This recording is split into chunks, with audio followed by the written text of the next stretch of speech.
नमस्कार दोस्तों, वर्धन मंत्रा की इस ऑनलाइन प्लेटफॉर्म पर आप सभी का फिर से स्वागत है। दोस्तों, हम कैग पर चर्चा कर रहे थे। कैग को जहां हमने छोड़ा था फिर वहीं से प्रारंभ करते हैं। हम कैग की भूमिका पर चर्चा कर रहे थे। उससे पहले एक नज़र हम कैग पर डाल लेते हैं। कैग को बी आर अम्बेडकर जी ने भारतीय संविधान का सबसे महत्वपूर्ण अधिकारी कहा है। और है भी क्यों? क्योंकि ये वित्तीय प्रशासन करते हैं।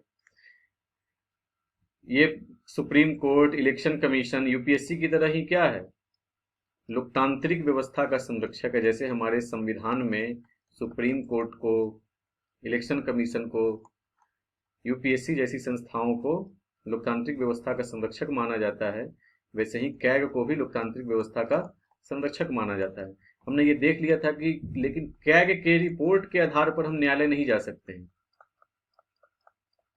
कैग के रिपोर्ट के आधार पर हम न्यायालय नहीं जा सकते। अगर कैग के रिपोर्ट में कोई वित्तीय अनियमितता पाई जाती है, वित्तीय अनियमितता मिलती है, तो इसके आधार पर हम न्यायालय नहीं जा सकते। हमने देखा था कि 2G घोटाले मामले में भी पीआईएल के द्वारा कैग में न्यायालय में यह मामला गया था। 2G घोटाला का मामला कैग के रिपोर्ट में तो आ गया था कि कुछ यहाँ वित्तीय अनियमितता है, लेकिन वो मामला पीआईएल के द्वारा कोर्ट में गया था।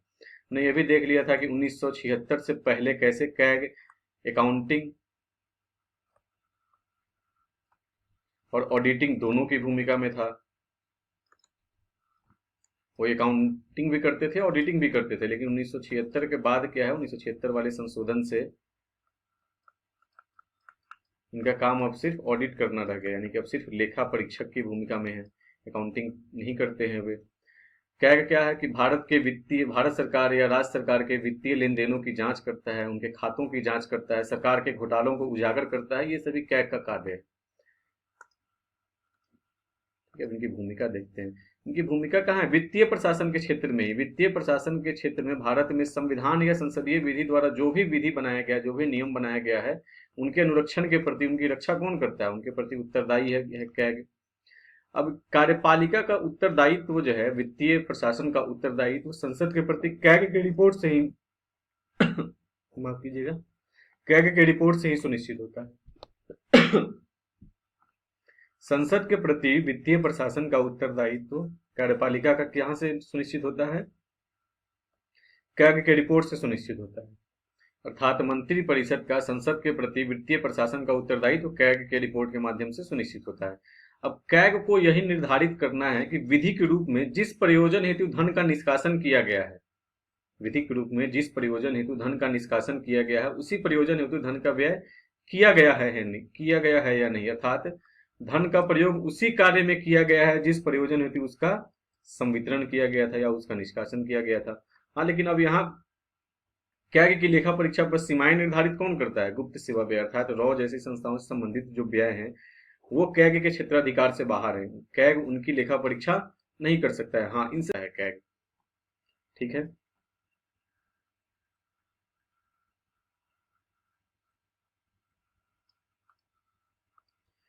कैग के बारे में संविधान में यह परिकल्पना की गई है कि कैग नियंत्रक व महालेखा परीक्षक है। नाम ही क्या है? नियंत्रक व महालेखा परीक्षक। लेकिन वर्तमान में जो है, हम देखते हैं कि कैग जो है नियंत्रक की भूमिका में, व्यवहार में यह क्या है? व्यवहार में नियंत्रक की भूमिका में नहीं है।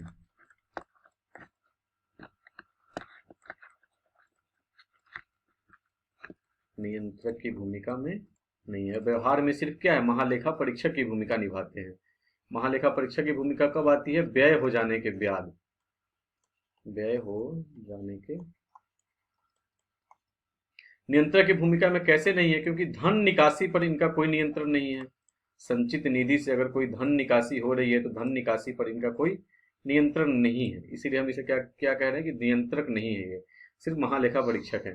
इसीलिए ब्रिटेन से यहाँ तुलना करते हैं कि भारत में जो है केवल महालेखा परीक्षक की भूमिका में है, जबकि ब्रिटेन में जो ऑडिटर है वो क्या है? कैग नियंत्रक की भूमिका में भी है, महालेखा परीक्षक के साथ साथ नियंत्रक की भूमिका में भी है। यहाँ व्यय होने के बाद लेखा जोखा किया जाता है, लेकिन यहाँ बिना कैग की अनुमति से कोई धन निकासी हो ही नहीं सकती है। व्यय होने से पूर्व भी इनका कंट्रोल है। ये संसद के सदस्य नहीं है, पहले ही बताया था। यहाँ संसद के सदस्य होते हैं, हाउस ऑफ कॉमन्स के यहाँ सदस्य हैं कैग। और जो हमारा अंतिम बिंदु है वो है कैग तथा सार्वजनिक निगम। सार्वजनिक निगम, सार्वजनिक निगम बोल रहा हूँ, कैग तथा सार्वजनिक निगम।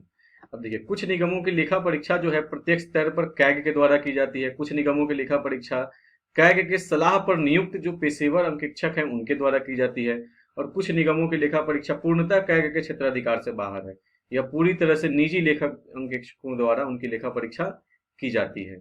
सार्वजनिक निगम का मतलब समझ रहे हैं?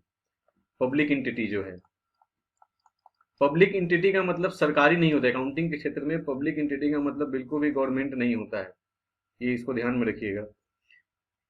अब ये निगम कौन कौन से हैं, जैसे दामोदर घाटी निगम, यहाँ पे जो जिनकी जो पूर्णतः कैग के नियंत्रण में है प्रत्यक्ष तौर पर, जैसे उसमें है दामोदर घाटी निगम।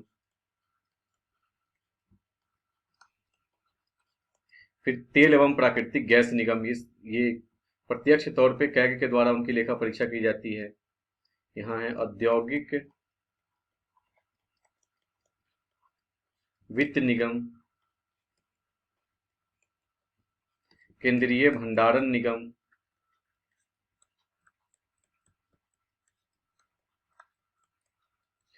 इन सब की जो लेखा परीक्षा है वो कैग के सलाह से नियुक्त पेशेवर अंकेक्षक के द्वारा की जाती है। और कुछ जो निगम है जिनकी जो पूरी तरह से कैग के क्षेत्राधिकार से बाहर है, जैसे एलआईसी, एलआईसी का अंकेक्षक कोई प्राइवेट ऑडिटर करता है, एसबीआई, आरबीआई, इन सब का जो ऑडिटर है वो कौन होता है? पूर्णतः निजी अंकेक्षक होता है। और ये जो अपना रिपोर्ट है ये सीधे संसद को सौंपते हैं, ये अपना रिपोर्ट कहाँ भेजते हैं? सीधे संसद को भेजते हैं। ठीक है, अभी कुछ समय है तो चलिए एक दो बिंदु और समझ लेते हैं इसका जो छूट गया है। एक है कि 1968 में सीएजी कार्यालय, सीएजी कार्यालय के अधीन ही एक ऑडिट बोर्ड की स्थापना की गई, या लेखा परीक्षा बोर्ड की स्थापना की गई, जिसके 3 सदस्य होते हैं, एक अध्यक्ष सहित, इसमें से एक अध्यक्ष होता है। इनकी नियुक्ति सीएजी द्वारा की जाती है। इसका गठन जो है भारतीय प्रशासनिक सुधार आयोग की अनुशंसा पर किया गया था, ऑडिट बोर्ड का गठन।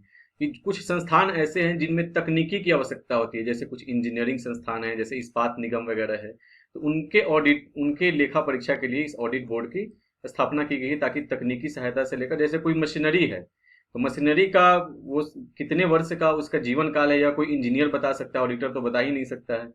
तो इन्हीं सब के लिए क्या किया गया है, ऑडिट बोर्ड की अलग से स्थापना की गई है, सीएजी कार्यालय के अंग के रूप में 1968 में की गई है। ठीक है, कैग की आलोचना में भी कुछ बात कही जाती है, जैसे इनकी नियुक्ति के लिए संविधान में कोई प्रक्रिया नहीं निर्धारित की गई है, वो कार्यपालिका की शक्ति, कार्यपालिका पर निर्भर है कि वो अपनी पसंद के व्यक्ति को कैग नियुक्त कर सकता है। ये सब इनकी आलोचना में बात कही जाती है। फिर एक एप्पल बाई की आलोचना भी है, एप्पल बाई की आलोचना में है कि ये अंग्रेजों की विरासत के रूप में चल रहा है। आप इन सबको पढ़ लीजिएगा। फिर से जो वो विनोद राय जो अंकेक्षक थे उन्होंने भी कुछ सुझाव दिया है, जैसे उन्होंने सुझाव दिया है कि पंचायती राज नगर पालिकाओं को भी कैग के अंतर्गत लाया जाए। ठीक है, तो आप इन सबको पढ़ लीजिएगा। वैसे जितने भी कॉन्सेप्ट और तथ्य थे मैंने उन सबको समाहित कर दिया है, आप लोगों के लिए जरूर लाभकारी सिद्ध होगा। एक बार पढ़िए, आप एक बार इस वीडियो को देखकर इसका नोट्स भी बना लीजिएगा। अगर आपको इसका नोट्स चाहिए तो मैं आप कमेंट में कर दीजिएगा, मैं आपको इसका लिंक अवेलेबल करवा दूंगा पीडीएफ के तौर पे। चलिए, थैंक यू, मिलते हैं नेक्स्ट वीडियो में।